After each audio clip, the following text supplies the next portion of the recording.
Hey, where are you? What are you doing? My mom is in trouble. The voice on the answering machine message came from my husband. My mother-in-law had collapsed and had to be rushed to the hospital by ambulance. When I opened the wardrobe in my mother-in-law's room to prepare for her hospitalization, I saw an unbelievable picture of my husband and sister-in-law. When I saw the picture, my mind went blank and I ran to my parents' house to escape. It had been 3 years since I met my husband. I had been deceived for a long time. My husband did not love me. He just wanted a wife. I could never forgive him. So I decided to divorce him.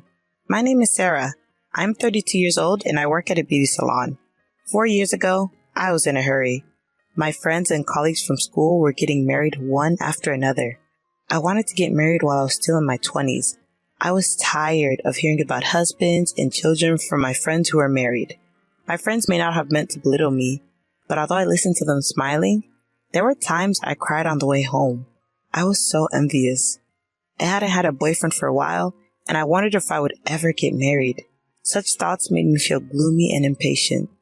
I had 2 years left in my 20s, so I decided to start marriage activity with all my heart. I think I did most of what I could, such as dating apps and marriage activity parties. I met a lot of people, but it was difficult to meet the right person. The person I liked was not marriage-minded and never got to the point of a relationship.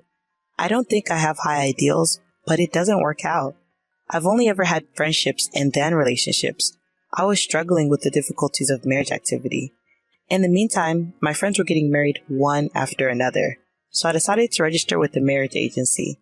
It was expensive, but I thought that there would only be people I really wanted to marry there. That's when I met my husband, Ken. He was 5 years older than me and a refreshingly handsome man working for a prestigious company. It was a wonder that he wasn't married, and from the moment I saw his profile, I knew he was the only man for me. I signed up because I wanted to get married as soon as possible. That's what my husband said on the day we first met. Me too. Nice to meet you. I thought he was a refreshing person, just like his profile, polite and nice in the way he talked to me. I appealed to him like never before. I told him that I didn't have much education or work experience, but that I liked doing housework. I'm too busy with my work to take care of the house, so I want to marry someone like Sarah, he said with a smile. I was flattered and so happy. Finally. I actually live alone with my mother. She has a chronic disease, so I can't leave her alone. If we were to get married, I think I would ask her to live with me. I hope you will consider that as well, he explained politely. I was a little surprised, but I felt that he was sincere in telling me in advance, rather than suddenly telling me after we get married. In my work, I've often dealt with female customers of all ages, so I'm used to dealing with older women. I'm rather good at it. I didn't know what kind of person my future mother-in-law was, but as long as she would meet me, I thought living with her would not be a problem. More importantly, I wanted to get to know Ken better. He seemed to like me, and we were able to go on a few dates. The more I met him, the more I thought he was a gentleman and a nice person. I was also able to sit in one dinner and meet his mom. His mom was petite and very pretty. Sarah, you're a lovely lady, and you're too good for Ken.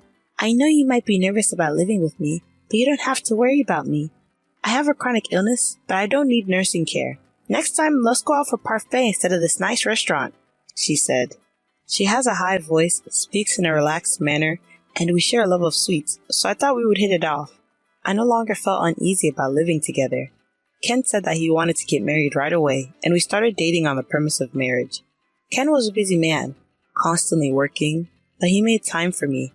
We went on trips and spent a lot of time together. Even after seeing his face right after waking up, my impression of him was still the same as it was when I first met him. He was refreshing. The more I saw him, the more I liked him. His mom and I became such good friends that we even went out for sweets together. She takes a lot of medication, but she's full of energy and young. I was worried about her though, because she has to wait in line at popular restaurants. Don't worry, I'm looking forward to it. I can't wait to taste food so good that I have to wait in line, she said with a big smile on her face. Treating her like a friend, I sometimes forgot about the age difference in their relationship. She told me that her mother-in-law had been divorced twice and that she had had some difficulties when she was younger. We dated for around 6 months and then got married. I was happy that we were able to get married just barely in our 20s, and from the bottom of my heart, I was glad that I had worked so hard on my marriage activities. We quickly registered our marriage and began preparing to live together. Then one day, my husband told me there was something he needed to talk to me about. I wondered what was going on and had a bit of a bad feeling about it. I never told you this before, but I have a sister, Hannah, who is not related to me by blood. At first, I didn't quite understand what he meant. Hannah was my husband's stepfather's daughter. My mother-in-law and father-in-law divorced 5 years ago. My father-in-law is dead and Hannah has no family. My mother-in-law and Hannah don't get along well, so she never comes to my in-laws' house. But my husband says he's worried about my sister-in-law, who has no family and keeps in touch with her. I'd like to invite her to the wedding, but my mom hates her and is against it. But she means a lot to me, and I want to introduce her to you at least once, he said. I was worried about what kind of a person my mother-in-law, who was so kind to me, would hate. But I could see how much my husband cared about his family, so I decided to meet her. Nice to meet you, Sarah. I'm Hannah. She was a very beautiful and flamboyant-looking person. She said she worked at a bar. I couldn't believe that my mother-in-law disliked her. She was not at all unpleasant and cheerfully made the occasion more enjoyable. When Ken was in middle school and I was in high school, we started living together. Isn't it like a comic book that we suddenly became a family? Hannah, what do you mean, like in a comic book? I was a nervous teenager. Hannah told me stories about the days she lived with Ken, and Ken would make fast-paced quips about her stories. Perhaps because they were so beautiful, they seemed like a perfect couple. I could tell that she was very dear to my husband. Sarah, I'm sorry I couldn't make it to your wedding. Be a good wife, Hannah said to me as we parted. Don't tell my mother about today. If she gets angry, it will be a pain in the butt, Ken said on the way home. I don't know what kind of conflict there is between my mother-in-law and Hannah, but I don't think it's any of my business. I decided not to tell anyone about my meeting with Hannah and kept it to myself. And so life began for the three of us. Ken was still busy with work and came home late every day. Sometimes, when he had a day off, he would go out with my mother-in-law and I, just the three of us. I was also working, so I did the housework in cooperation with my mother-in-law, and sometimes we went out to eat sweets or see a movie together. By all accounts, we were a happy family. I was a little worried about my mother-in-law because sometimes when she wasn't feeling well, she would sleep all day. I tried to keep in touch with her frequently while I was at work. The only thing that bothered me when we started living together was that Ken was always looking at his phone. He's almost always on his phone doing something, except when he comes home and is eating. He seems to bring his phone into the bath as well. At first, I didn't mind because I thought maybe he was addicted to playing games, but it was so much that I began to worry about it. One time, he called me to say he was heading out, and I called him back because I wanted him to get me something at the convenience store, but his phone was engaged the whole time. I couldn't get through to him on the phone, and then he came back. Ken, I've been calling you all day, I said. Sorry, I got a call from the company, he said. We had just gotten married, and I didn't think it was possible that he was cheating on me, but I couldn't help but be curious. My mother-in-law didn't seem to be bothered by it, as if it was a normal occurrence. One day, I felt bad, but I glanced at the screen of his phone and saw that he was texting someone. It seemed that they talked often. One night, Ken came home late, and I wondered who he was talking to in the middle of the night. Hey, who do you always talk with in the middle of the night? I asked, pretending to be silly, after my mother-in-law went to bed. Ken seemed unbothered by my question. It's my sister. Did you suspect me of cheating on you? Ho ho ho. Don't worry. He laughed. I laughed along with him and thought I had lost it by worrying too much. From then on, I didn't care how much he was on his phone. But he was always busy with work and didn't have much time to spend with me. And I was a little uncomfortable with him spending nearly all his free time with Hannah. 2 years later, life with the three of us was going well. My mother-in-law and I would always visit the sweet store whenever it opened. Today's pancakes might be the best pancakes of all time. I was thinking the same thing. I can't wait to try them with you. If a stranger saw us, they wouldn't think we were mother and daughter. I never once felt self-conscious about the fact that we lived together, and I loved my mother-in-law. Ken is still busy with work and comes home late. He's on his phone all the time. I was used to it by now, and I didn't say anything. I'm not asking him to do the housework, but I did accumulate small complaints that if he had time to contact Hannah, he could at least put the socks he took off in the laundry. However, when Ken had time off, he made time for our family. and he never forgot to celebrate our wedding anniversary or my birthday. Although there were small complaints, we were still a happy family. Then one day, my mother-in-law was sick and spent the day in bed. I was worried and went to check on her several times. She seemed to sleep quietly during the day, but in the evening, "Sarah, I'm in pain," she complained. She was breathing hard. I called an ambulance in a hurry. The ambulance arrived immediately and I rode in it to the hospital. I was relieved when I found out that she wasn't in critical condition. I called Ken to let him know that she was going to be hospitalized for a while. He left work early to go to the hospital, and I decided to go home and pack to stay with my mother-in-law in the hospital for a few days. Upon returning home, I opened the wardrobe in my mother-in-law's room to prepare her insurance card and personal seal. My mother-in-law said they were in the top drawer, but I couldn't find them, so I opened the bottom drawer. Then I found a small box in there. I opened the box thinking it might contain an insurance card and found a large number of photographs in it. I was so shocked when I saw them that I went to the bathroom and threw up. There were pictures of Ken and Hannah in it. It wasn't a picture of them as brother and sister. It was a picture of them as lovers. They were holding hands and kissing each other, and I felt sick just looking at a few of the pictures, so I closed the box. It was painful to think about the fact that he had been in close contact with Hannah up until this point. My mind went blank, and the next thing I knew, I was running to my parents' house with that box in my arms. At my parents' house was my mother, who was surprised to see me. When my mother saw what was in the box, she hugged me. After crying for a while, she saw that I had calmed down. "These pictures of Ken and another woman. Is he cheating?" she asked me. My mother was surprised when I told her that it was Hannah and that it was in the wardrobe in my mother-in-law's room. I hadn't even told my mother that I had a sister-in-law. "I can't live with him anymore," I said to my mother. She said, "Of course you can't live with him. I can't allow it." My mother was also angry.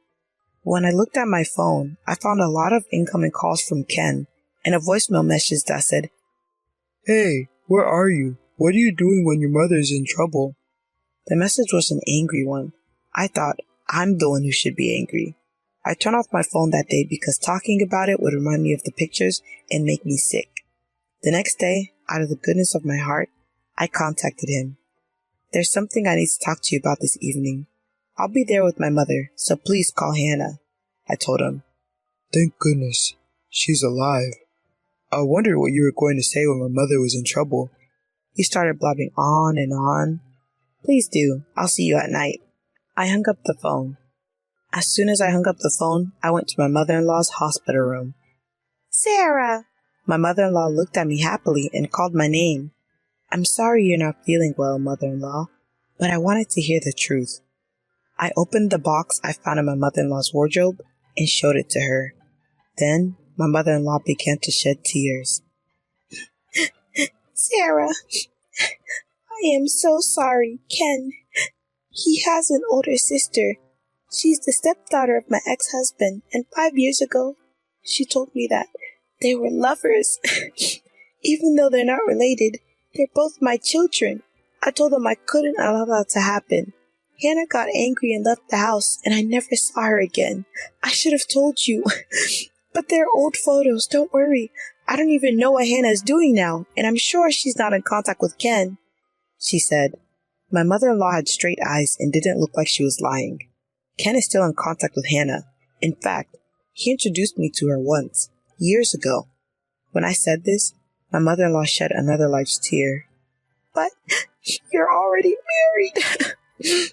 "I'm sorry. You did nothing wrong, but I can't be a family with Ken anymore. I'm going to divorce him." "Don't apologize to me. It's my fault for not noticing. I'm sorry," my mother-in-law said. I couldn't stop crying either.